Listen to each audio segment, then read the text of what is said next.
Hello, guys. It's the one and only Jennifer Garrett here with Southern Tea, the Everything Real Estate podcast. I'm here to help you understand buying, selling, renting, and investing in today's real estate market.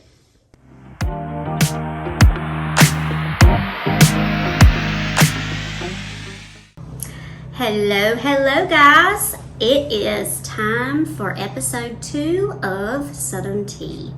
Everything real estate is what we're talking about. And before we jump in too deep, I want to introduce you to Debbie Simpson. Debbie is a phenomenal friend, and I told you guys a little bit about Debbie without calling her name out on episode 1. And Debbie is really the reason that I'm sitting here where I am today. She's a phenomenal agent and a phenomenal person, and so it was only fitting that I invited her to episode 2 to introduce herself, and we're going to discuss a little bit about Real Estate 101 and some of the top questions that buyers might have coming into the market these days. So I'm going to turn it over to you, Debbie, and you can tell everybody a little bit about yourself. Thank you, Jennifer. Yeah. I met Jennifer a while back, and I think I sold 2 of your houses before I finally told her, come on, let's get in this real estate game. So that was a lot of fun. Yep. So I've been in the business for 25 years. I got my license in 1999 and quit teaching for a whole year just to do this. And then, of course, teaching called me back. But I continue to do real estate on the side. People say on the side. When you do real estate, it like consumes everything. It's a full-time You don't job. do anything on the side. Yes. But I was immersed in that. I went through several different companies, and my last one was Keller Williams. And honestly, I just felt like I had something else that was personal that I wanted to do. And I love Lawrence. I love the upstate. And I also wanted to be able to foster other agents, and so I started my own brokerage in August. Yay. And I know it's scary, but it's been wonderful. I mean, I've got an office on the square, and man, it has been a whirlwind since August. And my commitment to the community and to the upstate, and I've got 2 agents trying to get a few more, a couple more anyway. But it's been nice to be able to be small, but also grow large at the same time. So I'm really excited about that. Fully retired from the school district about, 4 years ago or so. So I am just rocking and rolling and having a good time doing it. You absolutely are. I had no doubt that you would be phenomenal starting your own brokerage. I had no question about that. But you have just really taken off like wildfire since you started your own brokerage. Yeah, it's been fun.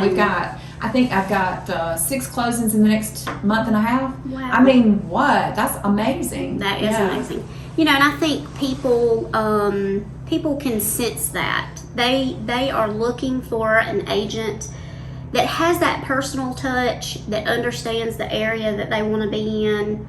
And, you know, it's super important to have that connection with your clients, and absolutely, I think that's why we're such good friends. I think both of us think a lot alike, and we try to bring that same relationship aspect into real estate. Absolutely. So, it's a tough process. You need somebody that's going to be able to talk real to you, but also be there when you need to cry. And that happens sometimes. It does. Yeah. Sometimes it happens for us, and sometimes it happens for the clients. That's right. Yeah. Real estate really is a phenomenal business to be in, to get to see people work through that process and help them in home ownership. But sometimes it's a lot of hand holding and marriage counseling, and you just never quite know what you're going to get into when you're in real estate. Right. So let's jump into a few questions that would be pertinent to people that are looking to buy in the near future. How would you advise a client on whether they should buy or continue to rent? Whoa, that's a big one.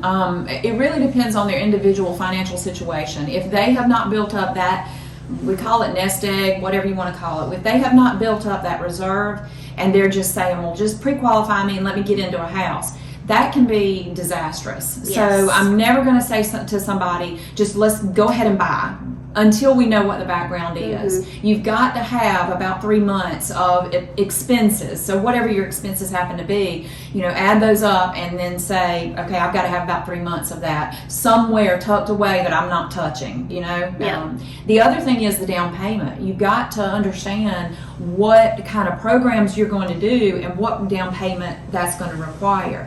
Even if you enter into a type of loan that doesn't require a down payment or requires a small down payment, you better have that cash in reserve, because you're also going to have closing costs and things like that. There's just a lot of things that people think about after the fact, but I would definitely say it's a case-by-case basis, and if you don't have a good bit of reserve as far as cash, go ahead and continue to rent and start squirreling that money away. I absolutely agree.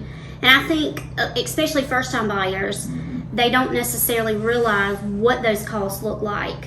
And so I think it's super important for us to really be able to sit down and have those difficult conversations, because, let's face it, if you jump into buying a house and you're starting out in the hole, it's going to be really hard to work out of that hole in the future. Well, another thing that people have gotten into is rental rates went up during COVID, and they haven't come back down. Housing prices have fluctuated a little bit and came down a little bit, but rent continues to go up. Yep. So a lot of people come to me and say, well, I'm paying $1,500 or $1,700 or $1,800 a month on rent. I can afford this payment.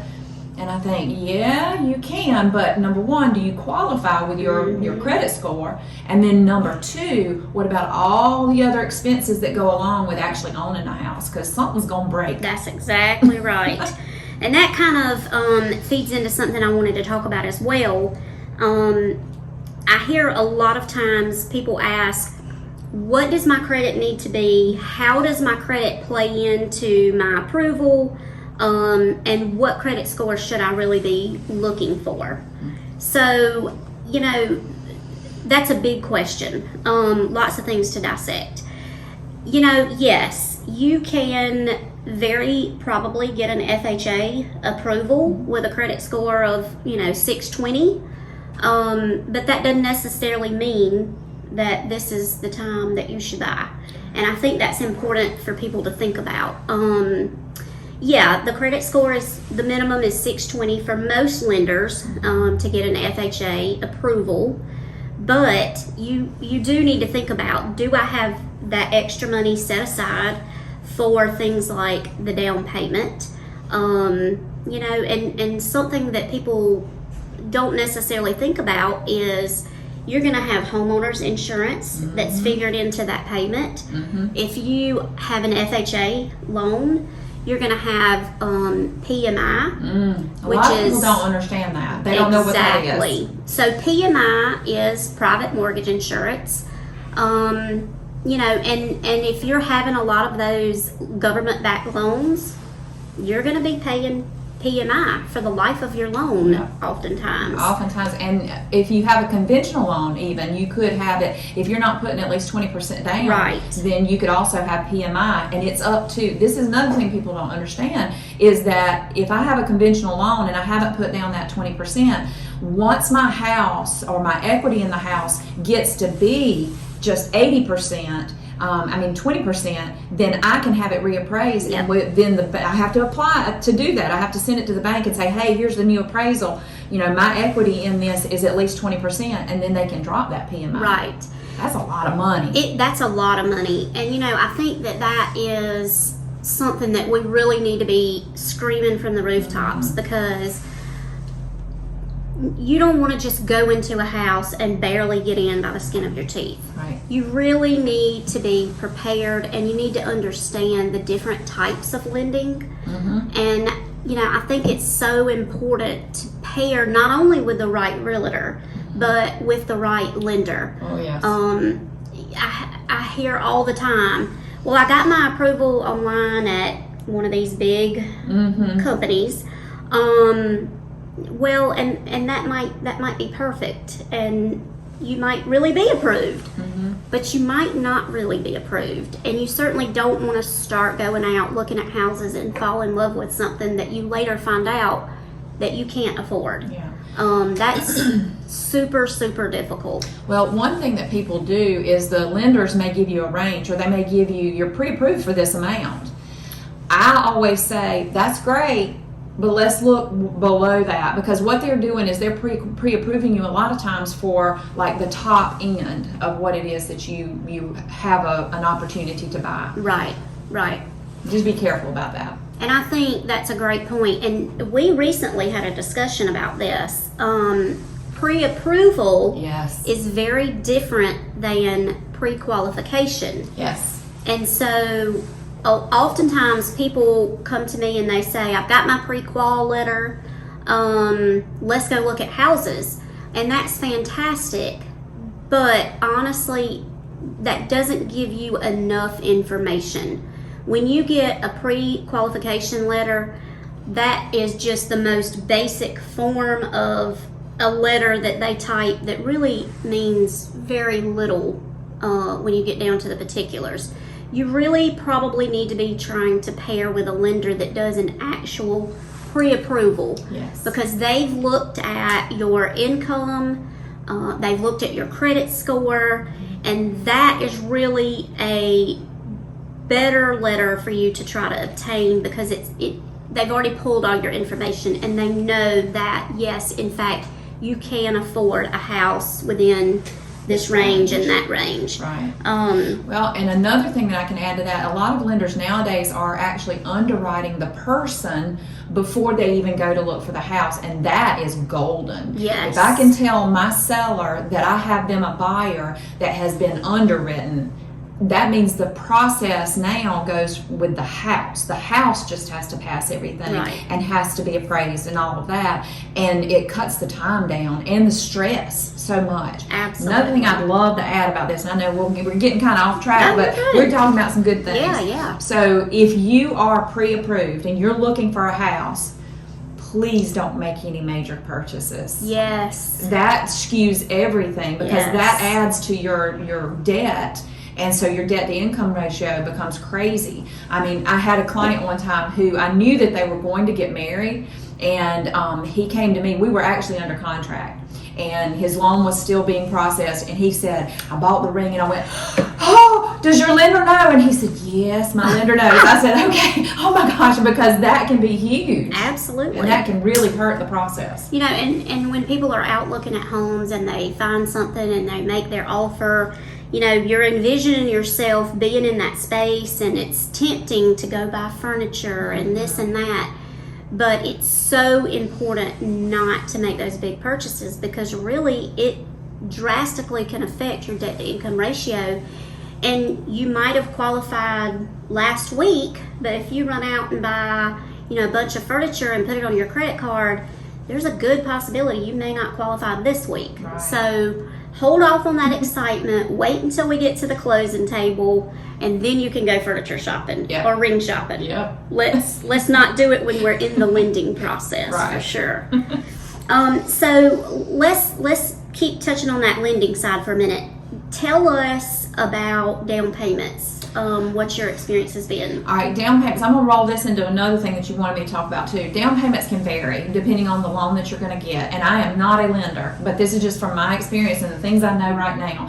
You need anywhere from 5%, well, really 3% of the purchase price, all the way up to 20% of the purchase price. I mean, so you got to do some calculations there to make sure that that can fit into your budget. However, there are some programs that are 100% right now. Right. You've got the Palmetto Heroes program that is phenomenal in South Carolina, y'all. If you haven't thought about this, if you are a first responder, if you are a teacher, I mean, there's all sorts of a veteran, a an active duty or a veteran, or if you are in the National Guard, anything like that, you could qualify. Health industry. And they will give you $10,000 towards down payment assistance. Now, that doesn't mean that's all of the down payment you have to come up with, but $10,000, and that is a forgiven thing throughout the life of the loan if you're making the payments on time. There's another program called the CHIP program. I mean, every lender has something, so you've just got to ask all of those questions. But you just think about that, between 3% and 20%, that's a big chunk.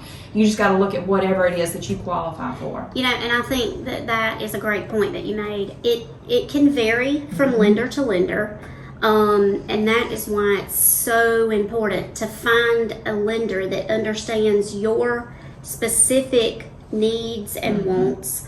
And that might be, you might find that perfect lender going to the bank that you've banked with for 20 years, but it might not be. And so I think it's important to be open to suggestions from people like your realtor that work with lenders so closely every day. You just need to keep your mind open to looking at different options and talking to different people, because there are some lenders that work more intensely with some programs, over others. And so I think that is super important to find that perfect match. Yeah. Which brings us into my next question. Should you use a real estate agent? Ooh, I'll let you take this one first. I think people get so afraid of realtors. We're nice. I know. We're sweet people, see? But I hear that a lot. Do I really need a realtor? What is that realtor going to do for me? And what is it going to cost me? So, number one, I would absolutely say it is in your best interest to have an agent working with you, because that agent is working specifically for you and looking out for your best interest. I think a lot of times people say, well, I just called the lady that's on the sign to ask some questions, and that's great, but you have to understand that other agent is working for the people that have the house listed, not you. And so you need somebody in your corner working for you. You wouldn't go in to brain surgery and hope for the best, hope the nurses have watched enough and can pull you through that, So why would you buy a house without somebody that's been down that road and knows all the ins and outs? It really can, in the long run, save you a lot of money and a lot of heartache. And I think the fees are really what keeps people in that scared area. And number one, those fees are negotiable. Absolutely. All fees are negotiable. Everything is negotiable in real estate. And number one, the fees are not paid up front. No. We don't make any money until your property closes, whether that be selling or buying. So it's not like you have to come to us with some huge shiny check the day that we meet each other. We don't send you our Venmo and say, we'll call you back when we get. No, we don't do that. Exactly. So it's nothing up front, and then the end payment is absolutely negotiable.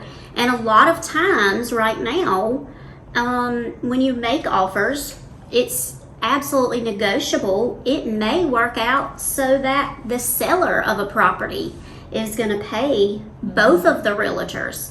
So definitely keep that in mind. Everything is negotiable, and we're not super expensive millionaires, I think, like most people think. I know. Everybody thinks that when you become a real estate agent, you live the life of Riley, whoever Riley is. Yeah. And that's not the case. I mean, there are some agents who want that, and they will kind of push everything aside, just focusing on the money.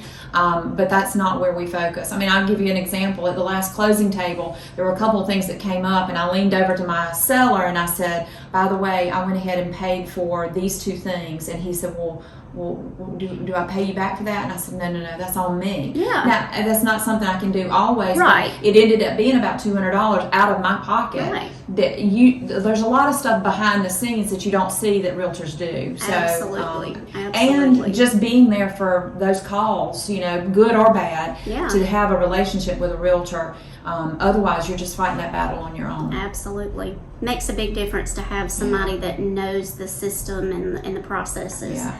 Listen, let me tell you this. My mentor, when I first started, Julia Smith, who was phenomenal, she was called the real estate lady, and I always wanted to be the real estate lady. But she told me one time, we had a little hiccup in a closing, and I just saw her change. And I went, whoo, where did this come from? She said, if anything gets between my buyer or my seller and the closing table, I get mean. And I went, oh, okay, let me see if I can do that. So, and that's true. We try to protect that because that's our goal, not to get our check at closing, but to get you to the closing table and get you where you want to be. Absolutely. So that's what I believe. And people will look at that and go, yeah, right. But that's really where I come from. And I feel that same way, and I think that's why we work so well together.